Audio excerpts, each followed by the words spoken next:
છું કોમલ। સમાચારની શરૂઆત કરીએ તો ગુજરાતના રાજકારણના મોટા સમાચાર સામે આવી રહ્યા છે। ગુજરાતમાં મંત્રીમંડળ વિસ્તરણને લઈને આ સમાચાર સામે આવી રહ્યા છે। સૂત્રો દ્વારા સામે આવી છે વિગતો। ત્યારે 13 થી 17 ઓક્ટોબર વચ્ચે મંત્રીમંડળ વિસ્તરણની શક્યતા સેવાઈ રહી છે। યુવા અને અનુભવી મંત્રીઓની હોઈ શકે છે ટીમ। ત્યારે વર્તમાન એમએલએની નારાજગી દૂર કરવાનો પણ પ્રયાસ હાથ ધરવામાં આવી શકે છે। સ્થાનિક સ્વરાજની ચૂંટણીમાં વિજય મેળવવા નિર્ણય કરવામાં આવ્યો છે તો યુવા નેતાઓને મજબૂત સ્થાન પણ અપાઈ શકે છે। અનુભવી મંત્રીઓનું સંતુલન જાળવવાની પણ યોજના સેવાઈ રહી છે। તો સૂત્રો તરફથી આ તમામ જાણકારી મળી રહી છે। જે મંત્રીમંડળનું વિસ્તરણ છે તે આગામી સમયમાં થઈ શકે છે। 13 થી 17 ઓક્ટોબર વચ્ચે મંત્રીમંડળ વિસ્તરણની શક્યતા।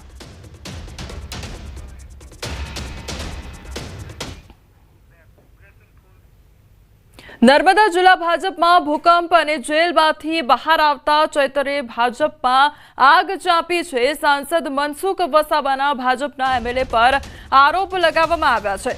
ચૈતરને દર્શના દેશમુખનો સપોર્ટ તેવું મનસુખ વસાવા દ્વારા કહેવામાં આવ્યું છે। મનસુખ વસાવાએ લગાવ્યો એમએલએ પર ગંભીર આરોપ। દર્શના દેશમુખ આ મુદ્દે ખુલાસો આપવાનું ટાળ્યું છે। તો મનસુખ વસાવાએ લગાવ્યો છે એમએલએ પર ગંભીર આરોપ અને અનેક આક્ષેપ કરવામાં આવ્યા છે। મનસુખભાઈ વસાવા એ અમારા કૌટુંબિક છે અને આ જુનારાજ ગામ એમનું પણ છે ને મારા મમ્મીનું પણ છે અને સાંસદશ્રીએ આગળ ખાતમુહૂર્ત પણ કર્યું છે અને એમણે પણ રજૂઆત કરી છે। એમની પોતાની સરકાર છે છતાં એ લોકો એમને પણ ગણકારતા નથી। વહીવટી તંત્ર એમને પણ ગાંઠતું નથી એવું આમાં સાબિત થાય છે। બહુ સ્પષ્ટ વાત છે કે ચૈતરભાઈને ભાજપમાં લેવા માટે ભાજપના ઘણા બધા લોકોએ પ્રયત્નો કર્યા, દિગ્ગજ નેતાઓ સાથે મિટિંગો પણ કરી, બધું જ કર્યું અને ત્યાર પછી હજુ પણ કેટલાક નેતાઓ અમારા ડૉક્ટર દર્શનાબેન દેશમુખ એ ખુલ્લેઆમ ચૈતરના સમર્થનમાં કહે એ તો કે ચૈતરભાઈને આ જે જેલમાં વારંવાર જવું પડે છે એની પાસે આખું કાવતરું મનસુખભાઈ કરાવે છે, એ ઘણી બધી જગ્યાએ બોલે છે। બેન કે એંગલથી મારો વિરોધ કરે છે સમજાતું નથી, કારણ કે ઘણી જગ્યાએ બોલે છે કે ચૈતરભાઈને ફિટ કરવામાં મનસુખભાઈનો હાથ છે। એમના ધારાસભ્ય શ્રી દ્વારા જે રેલી કરવામાં આવી એ સદંતર પ્રજાને ખોટી દિશામાં ભરમાવવાની વાત છે। બીજી બાજુ સંસદે એવું પણ કહ્યું છે કે દર્શનાબેન ચૈતર વસાવાને સપોર્ટ કરી રહ્યું છે, એ બાબતે આપનું શું કહેવું છે? એ બાબતનો મારે કોઈ ખુલાસો આપવાનો ન હોય।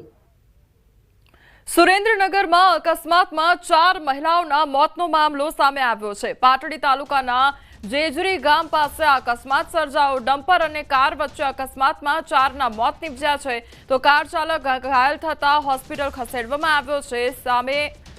સામેધામા ખાતેથી દર્શન કરીને પરત ફરતા અકસ્માત સર્જાયો હતો તો લખતરના ડેરવાડાના વતની અને હાલ અમદાવાદમાં રહેતા હતા।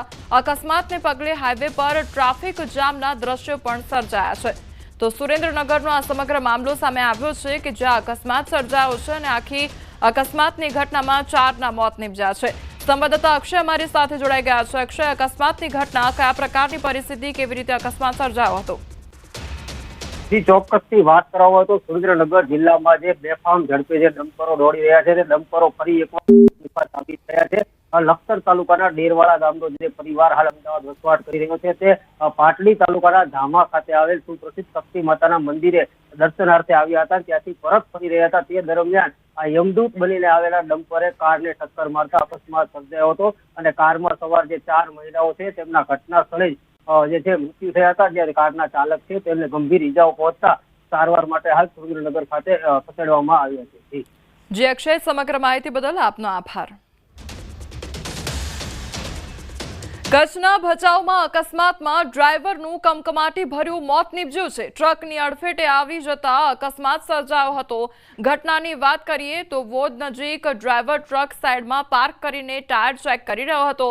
એ દરમિયાન પાછળથી આવતા ટ્રકે ડ્રાઈવરને અડફેટે લેતા અકસ્માત સર્જાયો। ડ્રાઈવર ટાયરની નીચે ફસાઈ જતા તેને ગંભીર ઈજાઓ પહોંચી હતી, જેના કારણે ડ્રાઈવરનું ઘટના સ્થળે જ મોત નીપજ્યું હતું। પોલીસે ઘટના સ્થળે પહોંચી વધુ તપાસ હાથ ધરી છે।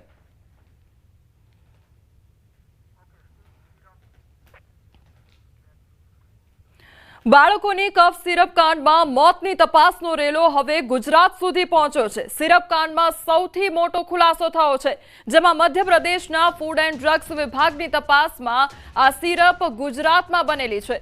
રીલાઇફ અને રેસ્પી ફ્રેશ TR નામના કફ સિરપમાં ખતરનાક કેમિકલ ડાયએથિલીન ગ્લાયકોલનું પ્રમાણ નક્કી મર્યાદા કરતાં વધુ મળ્યું છે. તો ગુજરાત સરકાર દ્વારા બંને સિરપનો જથ્થો બજારમાંથી પરત ખેંચી લેવા માટે આદેશ કરવામાં આવ્યો છે.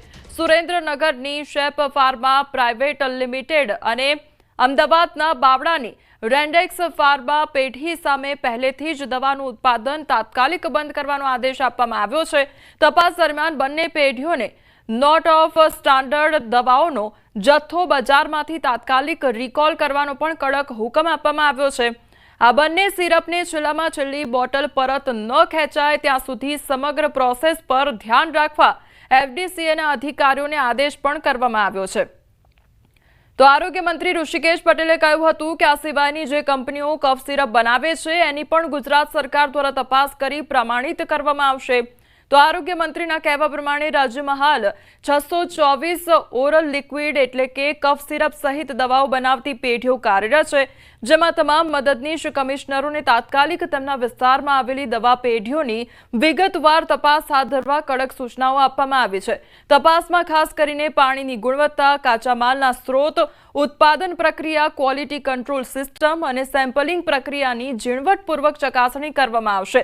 દરેક પેઢીમાંથી ઓરલ લિક્વિડ દવાઓના ઓછામાં ઓછા 5 નમૂનાઓ લઈ વડોદરા લેબોરેટરીમાં સત્વરે તપાસ માટે મોકલવામાં આવશે.